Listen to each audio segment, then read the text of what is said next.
Hello बच्चों, मैं संजीदा हिंदी शिक्षिका एलपीएम पब्लिक स्कूल के ऑनलाइन कक्षा में आप सभी का हार्दिक स्वागत करती हूँ। बच्चों, आज हम सब भाषा और व्याकरण के बारे में रिवीजन करेंगे। ठीक है, ये पाठ 1 है और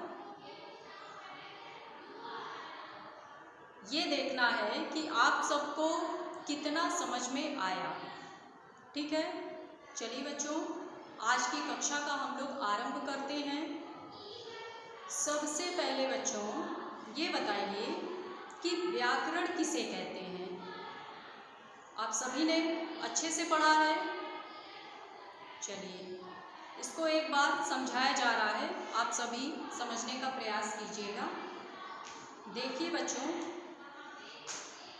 परिभाषा अगर आप रटेंगे तो रटा हुआ ज्ञान बहुत अधिक समय तक नहीं होता है, वह भूल जाएगा। ठीक है, इसे आप अपने दैनिक जीवन में जो भी कार्य हो रहे हैं उनसे जोड़कर अगर आप कुछ भी पढ़ेंगे तो वो आपके दिमाग में बहुत दिनों तक रहेगा और आप उसे भूल नहीं पाएंगे।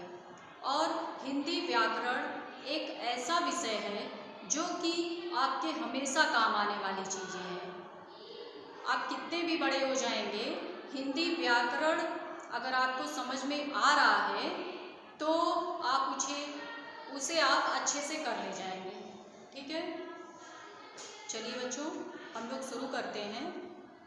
सबसे पहले आप ये बताइए कि व्याकरण किसे कहते हैं। जो परिभाषा आप अपनी बुक से रटेंगे वो तो परीक्षा में लिखने के लिए होता है। ठीक है, लेकिन आप इस चीज़ को कैसे दूसरों को समझा पाएंगे कि व्याकरण होता क्या है। चलिए हम लोग समझते हैं। देखिए, हमारा पूरा जीवन ही एक व्याकरण है। ठीक है बच्चों, व्याकरण का अर्थ होता है नियम जो सर्वमान्य हो। जैसे हिंदी व्याकरण में नियम है, उसी नियम को हम लोग व्याकरण बोलते हैं ना। किसी भाषा को शुद्ध रूप से लिखने, पढ़ने, बोलने के नियमों का ज्ञान कराने वाला शास्त्र व्याकरण कहलाता है। ये तो आपकी बुक की परिभाषा है। ठीक है, लेकिन आप इसे साधारण शब्दों में कैसे समझेंगे। देखिए, बहुत ही आसान है। पहले आप ये समझने का प्रयास कीजिए बच्चों कि हमारा पूरा जीवन ही एक व्याकरण है, क्योंकि हम लोग नियम से हर काम करते हैं। सुबह उठने के बाद आप सब क्या करते हैं? पहले पूजा करते हैं? नहीं, सबसे पहले नहाते हैं, तैयार होते हैं, इसके बाद पूजा करते हैं। तो यह नियम बना हुआ है। बताइए, तो अगर हम नियम से सब काम करेंगे तो हमारा व्याकरण सही होगा। ठीक है बच्चों, समझ में आ रहा है। देखिए, हमने क्या किया है, प्रकृति का व्याकरण ही बिगाड़ कर रख दिया है। इसीलिए तो कोरोना वायरस पैदा हुए। बताइए, कोरोना वायरस को किसने पैदा किया? मनुष्य ने ही तो जब हमने प्रकृति का व्याकरण बिगाड़ दिया है तो कोरोना वायरस पैदा हुए और हम लोग चाह कर भी एक दूसरे से न मिल पा रहे हैं, न हाथ मिला पा रहे हैं, न एक साथ बैठ सकते हैं, न किसी से बात कर सकते हैं। ठीक है, एक दूसरे से हम लोग बहुत दूरी बना लिए हैं। क्यों? कोरोना वायरस की वजह से ही। तो इन सब का जिम्मेदार कौन है? मनुष्य ही तो है। जब प्रकृति का व्याकरण मनुष्य ने बिगाड़ दिया है तो बताइए क्या होगा हमारे साथ? मनुष्य का भी तो व्याकरण बिगड़ेगा। ठीक है बच्चों, इसलिए जिंदगी में व्याकरण को हमेशा सुव्यवस्थित करके रखना चाहिए, तभी हम खुश रह सकेंगे। इतनी बात समझ में आई बच्चों? हर चीज़ का एक व्याकरण होता है। जब हमने प्रकृति का व्याकरण बिगाड़ दिया तो हम खुश कैसे रह सकते हैं, बताइए। इसलिए हमें व्याकरण को सुव्यवस्थित करके चलना पड़ेगा। बात समझ में आई? अब इसकी परिभाषा आप सब अपनी बुक से याद कर लीजिएगा, ठीक है। चलिए आगे चलते हैं। चलिए बच्चों, जैसा कि आप सभी को पता है कि हमारे सौर मंडल में 8 ग्रह होते हैं, जिनमें एक पृथ्वी है जिस पर हम सब रहते हैं। पृथ्वी भी एक ग्रह है, ठीक है। तो पृथ्वी की उत्पत्ति कैसे हुई, कोई बता सकता है? सूरज से। सूरज आग का एक दहकता हुआ गोला है और सूरज के चक्कर 8 ग्रह लगा रहे हैं, जिसमें कि एक पृथ्वी भी है, ठीक है। एक छोटी सी कहानी आप सबको बता रहे हैं। देखिए, जो सूरज है, बोर्ड पर देखिए, ये सूरज है, एकदम गर्म गोला है, दहकता हुआ, और 8 ग्रह इसके चक्कर लगा रहे हैं। समझ में आ रहा है? ऐसे। और जब चक्कर लगा रहे हैं तो सभी की जो दूरी है वह समान रूप से है। अभी आप अपने हाथ में किसी धागे को ले लीजिए और उस धागे में कोई छोटा सा ईंट का टुकड़ा बांध लीजिए और उसको ऐसे ऐसे घुमाइए, तो उसकी दूरी जो है क्या होगी? एक समान होगी ना। तो ऐसे ही सूर्य के 8 ग्रह चक्कर लगा रहे हैं और सूर्य सभी ग्रहों को अपने से जोड़े हुए हैं, ठीक है। एक बार क्या होता है,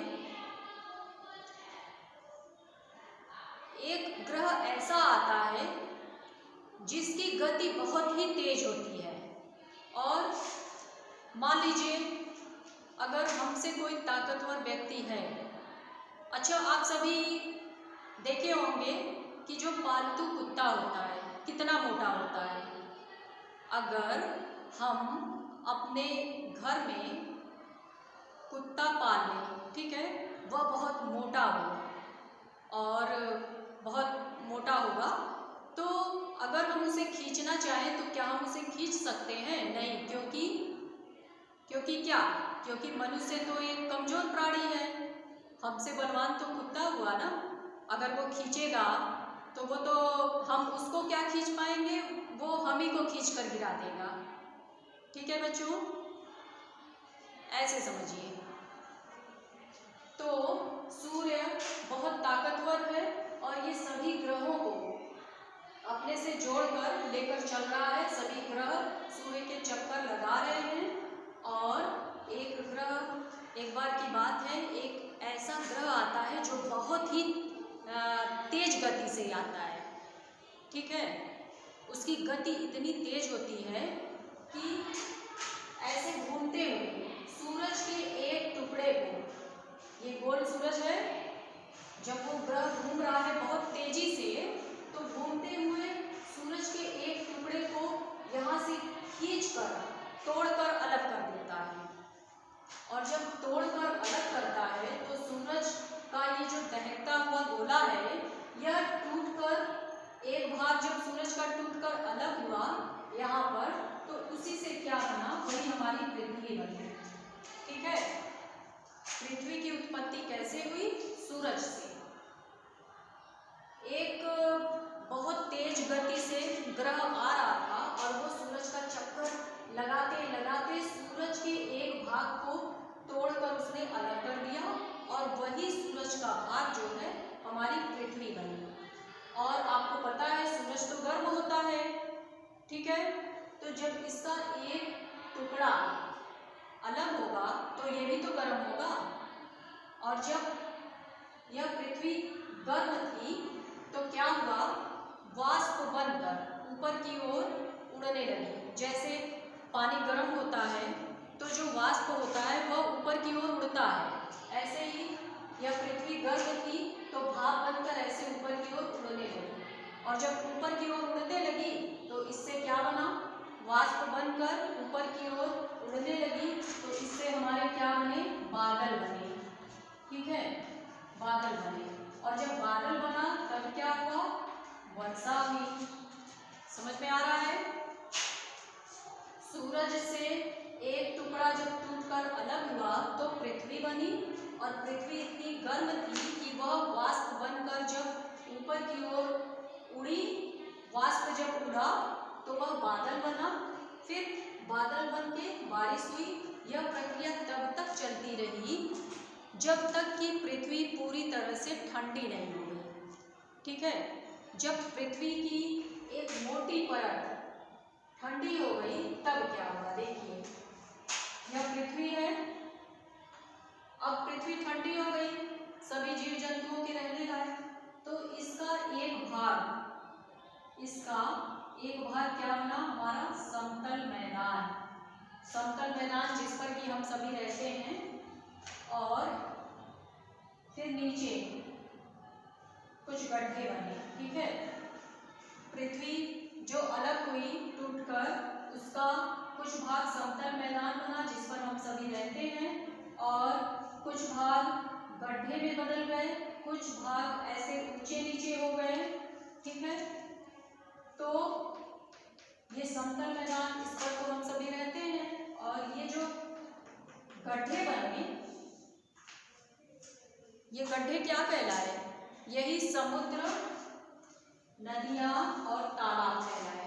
ठीक है, और जो ऊंचे नीचे भाग थे यह क्या कहलाए, चलिए यहाँ पर लिख रहे हैं, ये गड्ढे समुद्र कहलाए और ये समतल मैदान जो है इस पर हम सभी रहते हैं और ये ऊंचे नीचे भाग क्या कहलाए, पर्वत कहलाए।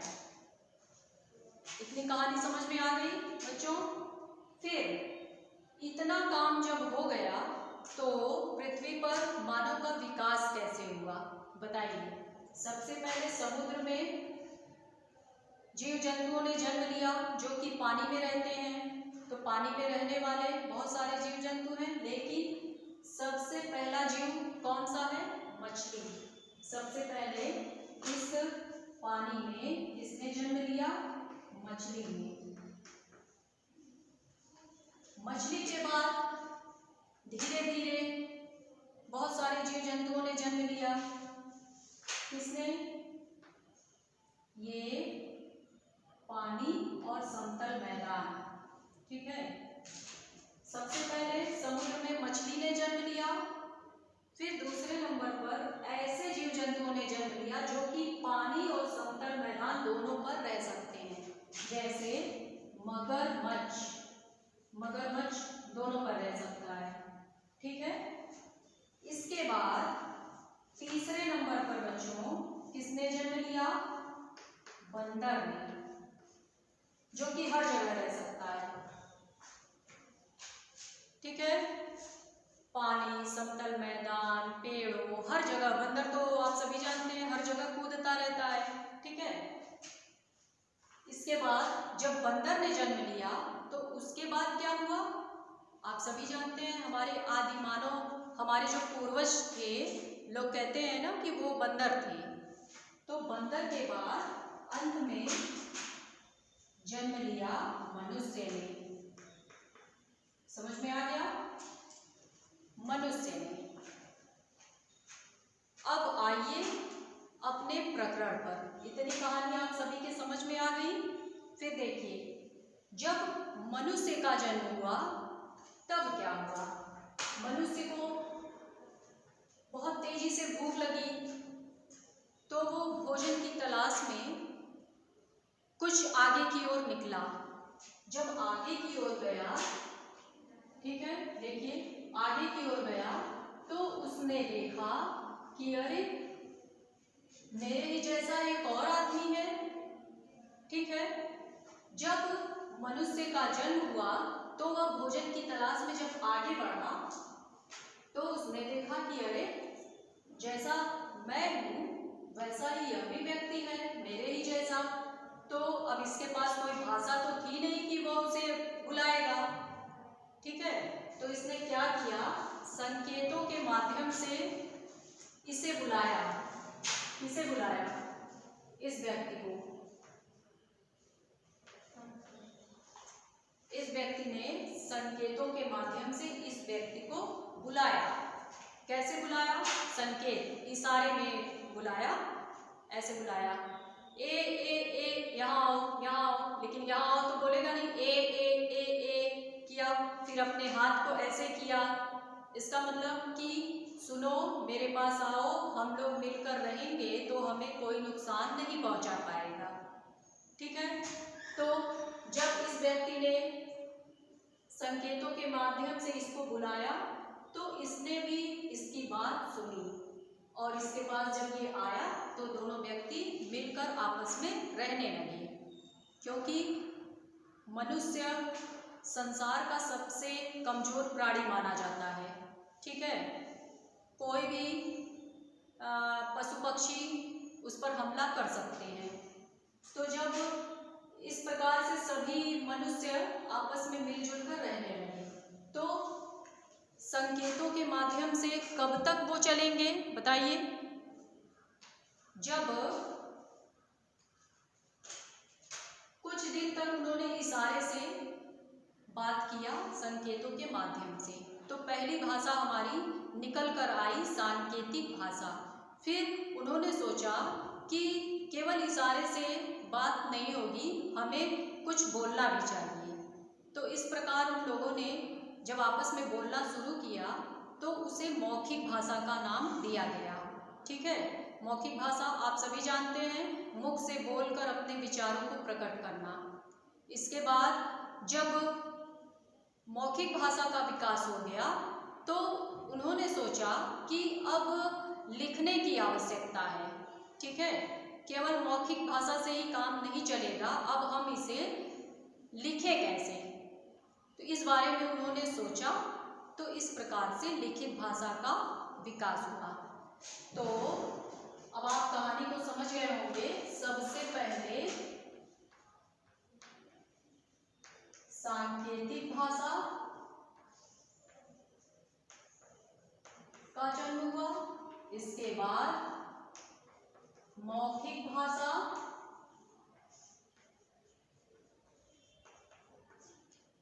इसके बाद लिखित भाषा। ठीक है बच्चों, सांकेतिक भाषा आप सभी समझ गए, इशारे में बोलना, और मौखिक बस मुख से बोलना, और लिखित लिखने के लिए। तो लिखने के लिए कैसे इन लोगों ने लिखना शुरू किया? इनके पास तो कुछ था ही नहीं, न वर्ड थे, न अक्षर थे, न शब्द थे, न वाक्य थे, कुछ भी नहीं था, न कोई चिन्ह थे। तो भाषा को लिखने के लिए कुछ चिन्हों की आवश्यकता होती है, तभी तो लिखेंगे। अब बोलने को तो बोल दिए कुछ भी, लेकिन जब उसे लिखेंगे तो हमें चिन्ह की आवश्यकता होगी। तो बच्चों, अब वीडियो आपका बहुत बड़ा हो रहा है, इतनी कहानी आप सब अच्छे से याद कर लीजिए। अगले वीडियो में इसके आगे की कहानी पर हम लोग चर्चा करेंगे कि सांकेतिक भाषा का प्रयोग हुआ, फिर मौखिक भाषा, इसके बाद लिखित भाषा का प्रयोग कैसे हुआ, उसके लिए मनुष्यों ने क्या किया सबसे पहले। ठीक है। तो अब अगले वीडियो में हम लोग इसके आगे की कहानी को देखेंगे। इतना आप सभी अच्छे से तैयार कर लीजिएगा। ठीक है बच्चों, और अगले वीडियो में हम लोग इसके आगे की कहानी को देखेंगे। ऐसे ही कहानी से हम लोग समझते चलेंगे। ठीक है। तो क्रम से आप सभी को जो भी प्रकरण है वो तैयार हो जाएगा। तो चलिए बच्चों, आज के लिए बस इतना ही। धन्यवाद।